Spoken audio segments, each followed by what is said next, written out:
Dimanche dernier, nous avons assisté à l'envoi mission des 12 apôtres. Voici que maintenant, ils reviennent de leur première mission. Ils ont certainement beaucoup marché, parlé, écouté. Alors, à leur retour, Jésus les invite à se reposer. Venez à l'écart, dans un endroit désert, et reposez-vous un peu. Mais aller à l'écart, n'est-ce pas une fuite devant la foule? Et par conséquent, de leur responsabilité de berger? Je ne pense pas, car il ne s'agit pas de fuir la foule, mais de se nourrir personnellement pour ensuite mieux nourrir la foule. En tout cas, aller à l'écart, c'est la démarche permanente de Jésus, et nous le voyons dans les évangiles. C'est une démarche permanente. Sans cesse, il plonge dans ce cœur à cœur avec son Père, dont il reçoit la force et la lumière pour accomplir sa mission. Autrement dit, Jésus nous enseigne à faire ce qu'il faisait lui-même. Équilibrer la relation avec les foules et la relation avec soi-même. Équilibrer les contacts avec les autres et les contacts avec Dieu. Chers frères et sœurs, en ce temps de vacances, du moins pour ceux et celles qui peuvent en prendre en cette période estivale, il est bon de regarder attentivement la façon dont nous abordons le repos. En effet, notre époque n'a pas laissé le repos intact. Elle a fait développer une industrie de loisirs censée répondre aux besoins de se poser, mais qui, de fait, multiplie les activités et assomme les esprits, tout en dégradant bien souvent nos âmes. Les foules qui se déplacent en troupeau lors des vagues migratoires ponctuelles vers la montagne, la mer, la campagne ou les destinations exotiques ne connaissent souvent ni le repos ni le loisir. Elles répondent aux offres du marché économique et de la manipulation politique qui veulent les convaincre que s'amuser procure l'oubli, une nouvelle jeunesse, et que le repos se cueille dans les tourbillons des déplacements et des activités. Il suffit d'entendre dès le lendemain du retour des vacances d'été tant de réponses à la question banale « Comment ça a été ?» La réponse « Je suis crevé ». En effet, notre oisiveté est de plus en plus désarticulée. Au lieu de nourrir l'être, elle le vide encore davantage par toutes sortes de loisirs. Or, le repos auquel Jésus nous invite dans l'évangile de ce dimanche est un loisir et non point les loisirs.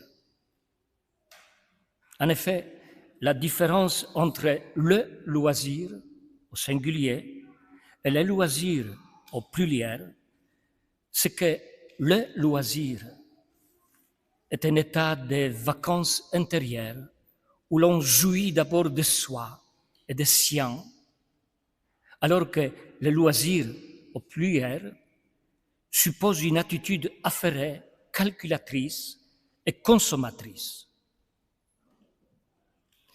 Ceci dit, le temps de vacances devrait être avant tout le temps du repos qui remet l'homme en face de lui-même. Certes, le repos de nos corps et la détente psychique sont importants, mais il faut également recharger nos batteries spirituelles, sans quoi nous serons incapables d'éclairer la route sur laquelle nous avons à avancer. Autrement dit, à l'école de l'Évangile, il s'agit de se reposer en Dieu, c'est-à-dire se poser de nouveau en lui, trouver en lui nos forces et nos appuis. Et encore une petite chose.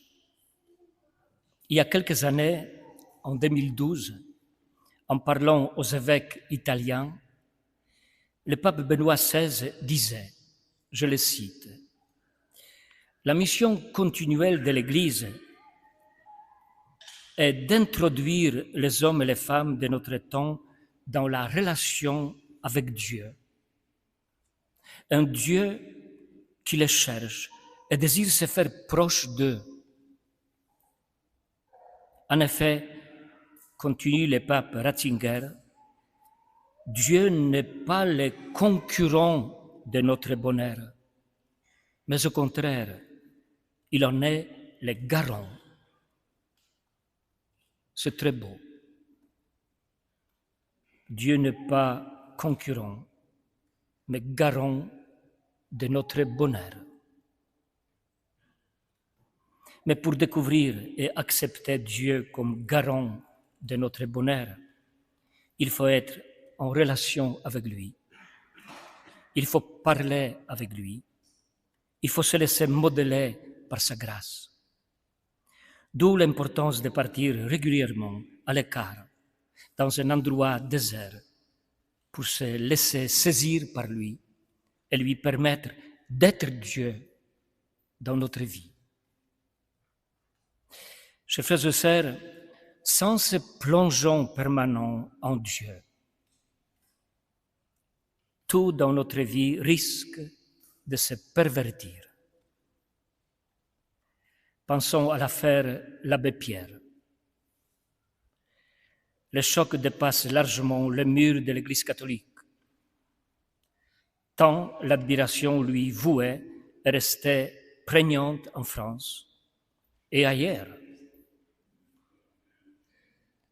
Quand il s'éteint en 2007, à l'âge de 94 ans, le président de la République d'alors, Jacques Chirac, disait « C'est la France entière qui est touchée au cœur. »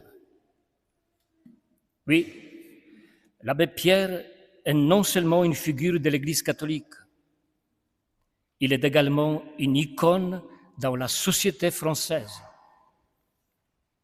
À 16 reprises, désigné personnalité préférée des Français.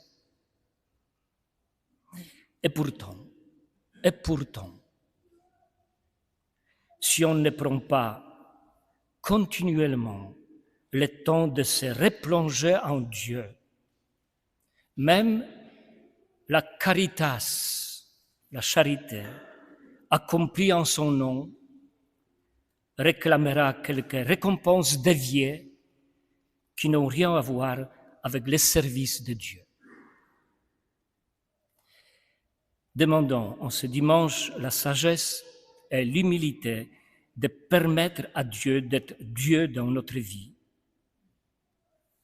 Car si nous ne tenons pas à lui, nous ne pouvons pas tenir.